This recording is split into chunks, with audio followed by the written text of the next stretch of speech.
আসসালামু আলাইকুম আমার প্রিয় বন্ধুরা, কেমন আছেন আপনারা সকলেই। আজকে আপনাদেরকে যে জায়গাটা দেখাইতেছি এই জায়গা হলো সৌদি আরব, আর আমি থাকিও সৌদি আরব। আর এটা হলো পুরাতন একটা বাসা বাড়িগুলা। আর এই জায়গাটার মধ্যে রমজান মাসে সাজাইতেছে। তো এই সাইডটা যদি দেখাই আপনাদেরকে, যেগুলা পুরাতন বাসা বাড়ি আর পুরাতন যে ঐতিহ্যগুলো আছে তারা কিন্তু আসলে এগুলো বলতে রাজি নাই। আর ওই যে গাছটা দেখাই ওইটা হলো জয়তন গাছ। তো আপনাদেরকে একটু ভিডিওর শেষে দেখাই দেবো যে জয়তন গাছটা কেমন। আর এদিকে কিন্তু কাজ চলতেছে রানিং। তো ভিতরের সাইডে যাই একটু দেখাই। প্রথমে জয়তন গাছটা কিন্তু দেখাইনি আপনাদেরকে, তারপরে ওই সাইডটা আপনি দেখাই দেয় সুন্দরভাবে। এটা হলো জয়তন গাছ, যে জলপাই বা জয়তন বলে আরব দেশে, এটা হলো সেই জয়তন গাছ।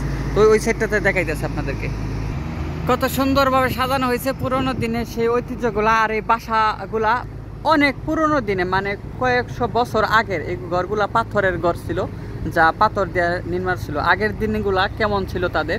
আর এই দরজাগুলা যদি দেখায় আপনাদেরকে, দেখেন এই দরজা, মানে আগের দিনগুলা কেমন ছিল, তাদের ঐতিহ্যগুলা ফুটে ওঠার জন্য এই জায়গাগুলা সাজায় তারা কোনো উপলক্ষে। আর আমি তো গাছের কাজ করে জানাইনি, যে আমার কাজ ছিল এই যে গাছগুলা লাগানো। তো আমার গাছের কাজ শেষ, ওই টপের মধ্যে দুইটা বসাই রাখছি। তো সকলেই ভালো থাকবেন।